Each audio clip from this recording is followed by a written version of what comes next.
we would be super hard-pressed to find anyone who didn't know the Queen, Marilyn Monroe.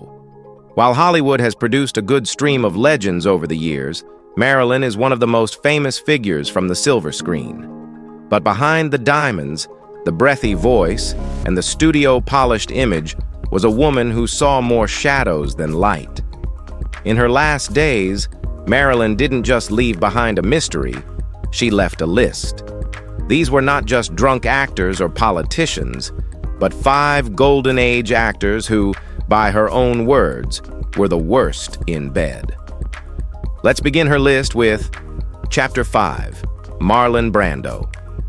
To understand what this first name on Marilyn Monroe's list truly meant to her, you have to feel the drop. Marlon was something else entirely, and it was not love, but a fall. A sudden plunge from a sterile Hollywood dressing room into a suffocating, unwashed back alley of the soul. By the mid-1950s, Brando had become the high priest of a new faith called the Method. He was intense, unpredictable, and gloriously undomesticated. Critics worshipped him. Young actors copied him. Women were told he was depth itself, raw emotion wrapped in a dangerous grin. Marilyn believed it. She wanted to believe it. She was tired of surfaces. She was starving for someone who understood the ache underneath beauty. She thought she'd found him. What she walked into instead felt closer to a pen than a sanctuary. In a quiet New York apartment far removed from premieres and flashbulbs, Marilyn discovered that Brando's authenticity translated into neglect. It was not poetic disorder or bohemian chaos. It was filth, the kind that seeps into fabric and clings to skin. In her private recollections, there are no roses, only stale food, old smoke, sour air, and the unmistakable odor of a body that treated soap like an insult. Brando wore his lack of hygiene like a manifesto. He believed refinement was fake. Cleanliness was a weakness. To him, being an artist meant being an animal. But for the woman sharing his space, it felt less like rebellion and more like disregard. His environment mirrored his intimacy. Where Curtis had been too careful, Brando was violently careless. Marilyn didn't write about being desired. She wrote about being used. Their encounters weren't tender. They weren't even passionate in the way movies pretend. They were abrupt. We men, heavy and unconsidered. Brando didn't draw her in. He descended on her. There was no invitation in his touch, only taking. He moved through her body the way a man might move through water after a long day, not to connect, but to release. She wasn't a partner. She was a pressure valve. What cut her deepest wasn't only the roughness. It was the betrayal of what she'd hoped he'd be. She had come looking for a fellow sufferer, someone who knew the private weight of being sensitive in a brutal industry. Instead, she found a man hiding laziness behind philosophy and selfishness behind art. His famous silences weren't always thoughtful. Sometimes they were empty and just hangovers. The wild man persona wasn't passion. It was avoidance. An excuse not to care, not to clean, not to look at the person beneath him and ask if she was even still there. Marilyn wrote about leaving his place feeling the need to scrub herself raw, as if something clung to her that water alone couldn't touch. Brando didn't just exhaust her body, he disappointed her mind. He wasn't the tortured poet she'd imagined. He was a grown boy refusing responsibility for the damage he caused. He spilled himself everywhere, without concern for where it landed. And yet, for all his chaos, there was honesty in him. He didn't pretend to be kind. He didn't wrap his cruelty in royal-class manners. Well, now, the man who comes next on Marilyn's list would be far more dangerous. Chapter 4. Laurence Olivier. Some people wound you with words. Others do it with silence. Laurence did it with something far worse, intellectual superiority dressed in silk. In 1957, Marilyn arrived in London hopeful, nervous, and more determined than ever to prove herself. The Prince and the Showgirl wasn't just a film, it was her shot at legitimacy. To share the screen with the most respected actor in the English-speaking world was supposed to be a triumph. Instead, it became a slow, private unraveling. Olivier didn't raise his voice. He didn't throw cruel words. He didn't have to. Marilyn wrote of his glances, the ones that made her shrink. The way he looked at her was like a man enduring a child's fumbling. When they were alone, the pedestal she had placed him on quickly turned into a stage where she was expected to perform, not feel. Every moment with him carried the weight of evaluation. Every touch felt measured, not from passion, but from obligation. He brought the same stiffness to bed that he brought to Shakespeare. Everything was technically correct, precisely placed hands, timed breath, and even rhythm. But it felt rehearsed, like a role he didn't care to inhabit. Marilyn, who bled emotion in everything she did, felt like a scene partner he was tolerating. What was even worse was that she felt like a student being graded. What actually broke her from the inside wasn't the lack of chemistry.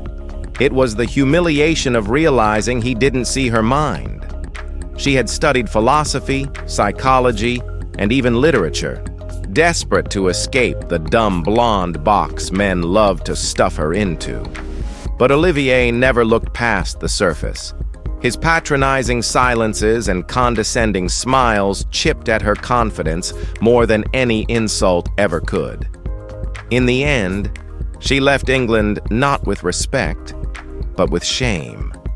He made her feel like she was pretending to be something she could never truly be.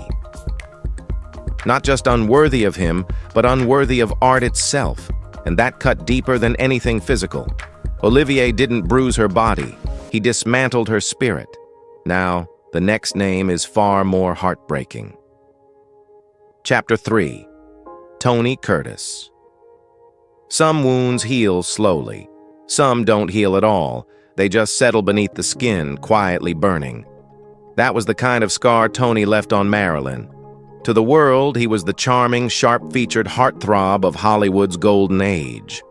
On screen, he played the witty rogue, the romantic lead, the man every woman dreamed of. But behind the curtain, Marilyn saw someone very different. She wasn't fooled by the shine. What she lived through with Tony wasn't love. It was disconnection disguised as desire. Their time together began during the filming of Some Like It Hot, a comedy drenched in color and laughter. Yet behind the scenes, nothing about it felt light. Marilyn was unraveling, emotionally drained, creatively stifled, and desperately searching for something steady. She reached out to Curtis. He gave her arms, but no warmth. He gave her presence, but no soul. What she found wasn't intimacy. It was a performance. Marilyn would later confide, in hushed tones and journaled confessions, that being with Curtis felt like lying beside a ghost. He didn't touch her like a man craving connection. He touched her like an actor hitting his mark. There was a sterile, distant precision to him. There was no passion or fire. He approached intimacy like it was a routine. She once described his coldness as surgical.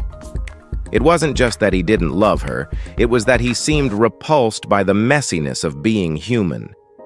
The sweat, the emotion, and the imperfections. All of it made him flinch. He was obsessed with cleanliness, not just physically, but emotionally. And the worst part was that he wasn't even looking at her. During their most vulnerable moments, his eyes would drift, not toward her, but toward his reflection. There was a mirror across the room, and Tony, even at his most exposed, watched himself, adjusting his posture, admiring his profile, ensuring that even in private his image remained intact. Marilyn wasn't a partner. She was a prop, a beautiful one, but no more meaningful than set dressing. Then came the cruelty. the infamous line that would follow her for years. Kissing Marilyn was like kissing Hitler. It wasn't just tasteless, it was vicious. The world heard it and laughed. Marilyn heard it and broke. That remark didn't come from irritation. It came from resentment, from a man whose ego couldn't handle playing second to a woman who lit up every room more brightly than he ever could. He resented her spotlight. He couldn't eclipse her fame, so he diminished her instead. Marilyn saw it all, and she carried it. She carried the feeling of being small, of being unwanted, of being touched but never really seen. She wasn't difficult. She was desperate to be loved, truly. But Curtis didn't offer love. He offered mirrors. She craved eyes that looked into her, not past her. Instead, she was met with performance, polish, and a chilling emptiness. In the end, Tony Curtis wasn't just a bad lover. He was a reflection of everything Marilyn came to hate about Hollywood: shallow, cold, and performative. He played the perfect man in public, but in private, left her lonelier than before. And that, more than any tabloid headline, is what haunted her most. What do you think about it? Chapter 2. Clark Gable. Sometimes the deepest heartbreak isn't caused by cruelty, it's caused by hope collapsing under its own weight. In 1960, Marilyn found herself filming The Misfits opposite Clark Gable. To the world, he was the king of Hollywood. To her, he was more. As a lonely foster child, she'd carried his photo in her wallet and told people he was her real father. Now, here she was, sharing scenes, sharing moments, and quietly begging the universe to make that dream real. But what she met wasn't strength. It was declining. Gable was older, worn thin by years of cigarettes, liquor, and the burden of staying iconic. In private, he was quiet, not from mystery, but from exhaustion. His hands trembled, his eyes drifted. His body often gave out before the evening ended. He didn't woo her, he didn't hold her up. Marilyn ended up holding him. She wrote about the smell, not cologne or sweat, but the smell of sickness. Something sweet and sour that clung to his skin, the scent of a body inching toward shutdown. Their intimacy wasn't charged. It was fragile. Every kiss felt like a goodbye. Every embrace felt like something slipping away.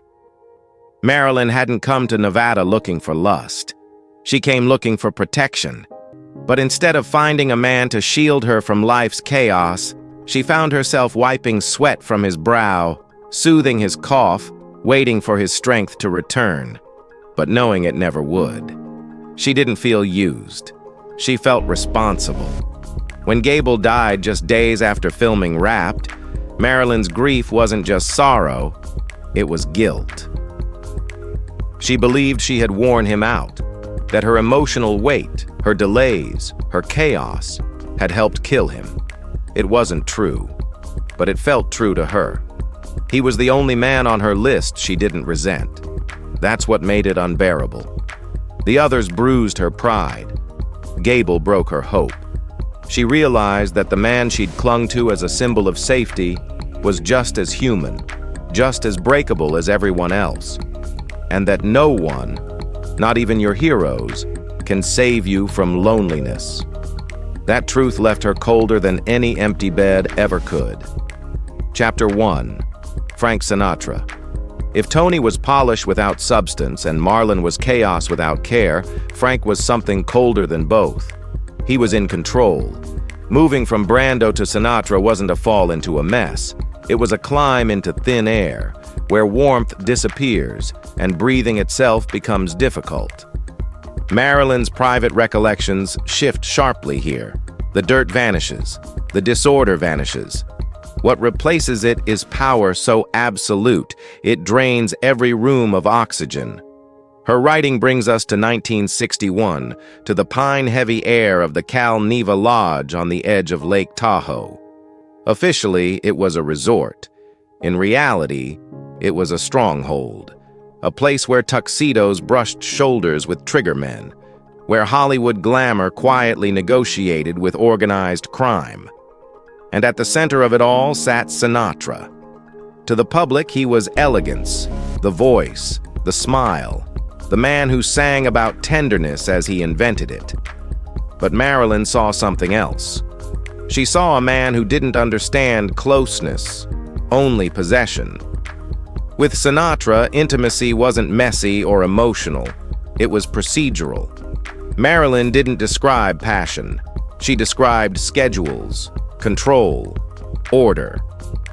He was obsessively clean, reportedly showering again and again, scrubbing himself raw as if water could erase the things he allowed into his world.